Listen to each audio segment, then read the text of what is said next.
Рад приветствовать вас на моем канале. Сегодня хочу распечатать аудиокассету TDK-AD, изготовленную для японского потребителя в 1994 году. Приобрел ее в 2023 году в Минске недорого, всего за 10 белорусских рублей или около $3 США.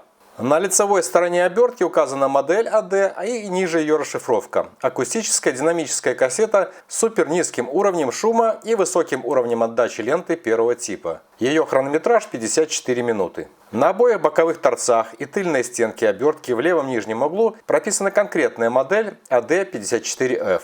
Тыльная сторона обертки прозрачная, и сквозь нее можно видеть кассету. Эта модель существует именно для японского рынка в 12 вариантах хронометража ленты от 30 до 150 минут. Заявленный максимальный выходной уровень плюс 5,5 дБ для сигнала частотой 315 Гц и минус 4 дБ для высокочастотного сигнала 10 кГц. Уровень шума в паузе минус 56,5 дБ и динамический диапазон 62 дБ. Некоторая информация дублируется на японском языке. В частности, здесь в таблице справа лента AD первого типа рекомендована для записи популярной, это красная шкала, и рок-музыки, это желтая шкала. Для рока также годится лента SR второго типа, она же подойдет для записи классической музыки, зеленая шкала, и Jazz Fusion, синяя шкала. Штрих-код указывает на производство кассеты в Японии. Кассета рекомендована для записи с компакт-диска. Собственные кассеты токийская компания по производству ферритов TDK стала выпускать с 1966 года. Предшественницей ленты Acoustic Dynamic была Audio в 1974 году, в покрытии которой слой железа был модифицирован кобальтом. Она же стала прообразом супер-авелинового покрытия SA лент второго типа, выпущенных годом позже. Конкретно первая модель AD изготовлена в 1977 году для всех рынков. Известный сайт aquabus.com заявляет, что формула этой ленты сохранила ее качественные свойства для производства записи даже спустя 40 лет. В этом видео я проверю это утверждение. За всю ее историю дизайн этой кассеты менялся в 1982, 1984, 1987, 1990, 1992, 1995 и 1996 годах. Если бы не иллюстрация на обертке и иная разрисовка корпуса кассеты, можно было бы считать, что это модель 1992 года. После этого моего экземпляра уже через год на рынок вышло два варианта кассет Acoustic Dynamic с лентой первого и второго типов, то есть AD1 и AD2. И эта тенденция сохранилась в 1996 и 1997 годах, после чего модель ушла в историю. Для сравнения, у меня есть бывшие в употреблении кассеты TDK AD90 1982 года и TDK AD60 1990 года. Обе для японского рынка. Я их купил в свое время тоже по $3. А это за те же $3, но новая, запечатанная, однако короткая по хронометражу. То есть, в общем-то, кассета доступная по цене. Действительно, лента на них живая по сей день, и старшую из них я уже записал. А сегодня я распакую кассету TDK AD54 1994 года, японский рынок.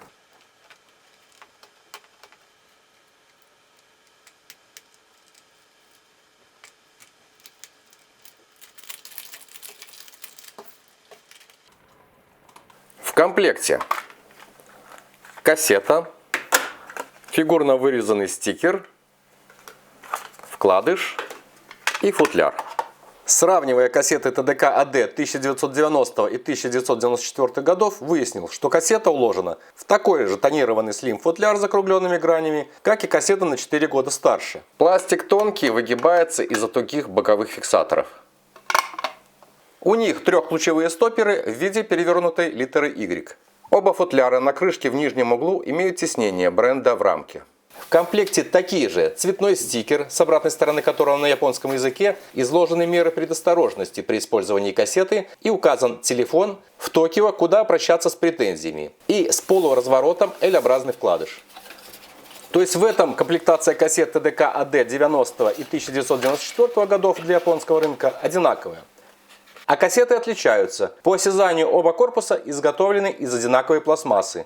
Нижняя рабочая часть имеет схожую фактуру в мелкую полоску. Но цвет кассеты AD54 1994 года темнее. Катушки одинаковые, различаются кассеты формой окна в центре из схожего тонированного пластика и принтом. Ну еще в нижней половине окна кассеты 1994 года имеется вот такое рифление. Серийные номера в кассетах TDK 1990-х годов Короткие состоят из 4 литр и 3 цифр. Предположу, что первая цифра 0 означает дату выпуска этой кассеты 1990 год, а здесь 4 1994 год. Снизу пружинки одинаковые, формовка экранов отличается. В кассете AD54 1994 года короткий ракорд без поперечных полосок, а цвет ленты насыщенный коричневый, то есть отличие в оттенке цвета ленты. Ну а далее традиционно оцениваем ленту в деке Pioneer CT777. Итак, подражая Евгению Омскому, лента 1994 года, вдохнув воздух 21 века, сейчас впервые попадет на пробу в магнитофон. Но сначала перемотка. Ну так тихонечко мотается. Я ж не сказал. Здесь в окне вот написано сверхточный жесткий кассетный механизм. И это чувствуется. Практически тишина. Готово. Сначала оценим, как справляется лентопротяжный механизм данной кассетной деки с этой лентой. Подаю на вход сигнал частотой 315 Гц. Вот для наглядности подключил осциллограф к линейному выходу кассетной деки. Это сигнал на входе. Вот частота 315 Гц, размах приблизительно одинаковый. Но чтобы это было видно явно, вот так сведу все это, вместе совмещу их. И увеличу немножечко здесь амплитуду и развертку. Вот так сделаю. Вот видно. Фазы совпадают, амплитуды совпадают.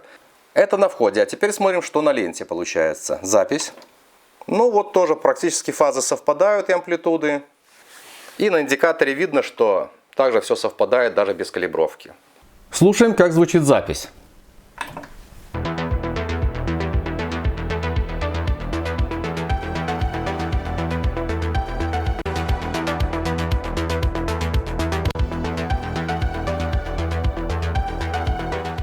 Уровень держит, но заметно снизились высокие частоты. Требуется регулировка тока подмагничивания для этой ленты. Теперь калибровка.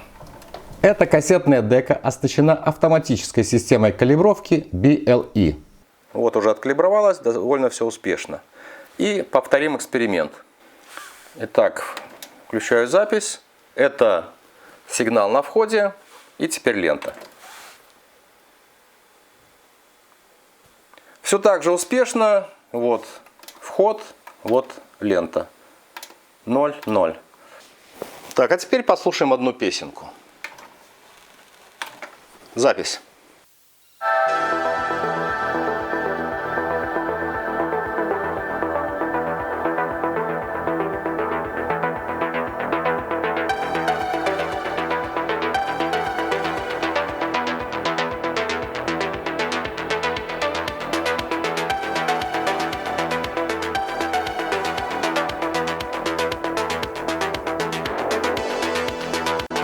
Источник.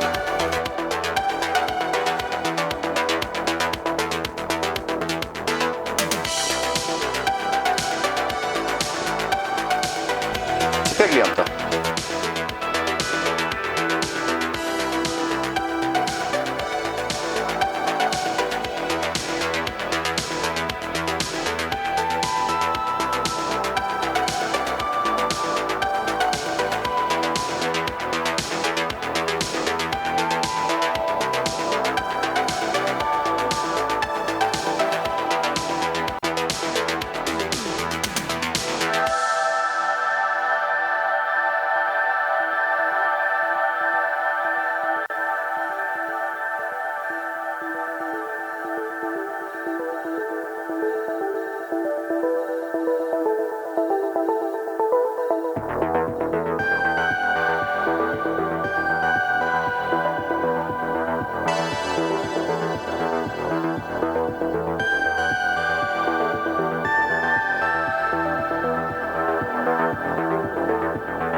Ну что, лента неплохая, но на мой слух, вот как я через колонки слушаю, лента теряет какой-то драйв. Вот источник, он более такой активный, яркий. Но в принципе хорошая запись на эту ленту ляжет.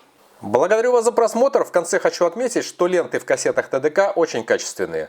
Я подтверждаю, что действительно формула ленты АД позволила сохранить ее качественные магнитные свойства даже спустя 29 лет. А я же с вами прощаюсь. До следующей встречи на канале. Пока.